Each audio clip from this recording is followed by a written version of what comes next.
ఇంకొకసారి ఎక్కడన్నా నువ్వు పోయినప్పుడు జై జైలు పలికించుకుంటూ ఎవరైనా చనిపోతే ఆ కుటుంబంతో ఏ విధంగా కూర్చొని పరామర్శించాలనేది కూడా తెలియని వ్యక్తి నువ్వని కూడా చెప్తున్నావు. ఎందుకు వస్తాయాలు నవ్వులు? చావు అయిపోయి 9 రేపు దినమంట. ఈరోజు తను కూర్చొని నువ్వు ముందర మాట్లాడుతూ వెనక నీ వాళ్ళంతా కిలకిల నవ్వుతారా?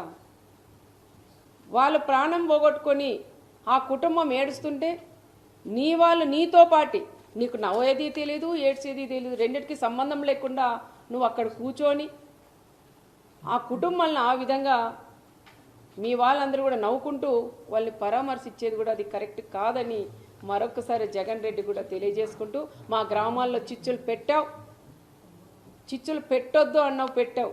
ఇంకోటి మా కార్యకర్తలందరూ ఒకటే ఛాలెంజ్ చేశారు, నువ్వు వస్తున్నావు బీసీలను నువ్వు చెప్తున్నావు, మరి బీసీలు నువ్వు వచ్చినప్పుడు ఈ రాప్తాడ్ నియోజకవర్గం ఒక బీసీ అభ్యర్థికి ఇన్ఛార్జ్ ఇవ్వమని ఛాలెంజ్ చేసి మా బీసీలందరూ కూడా అడిగారు.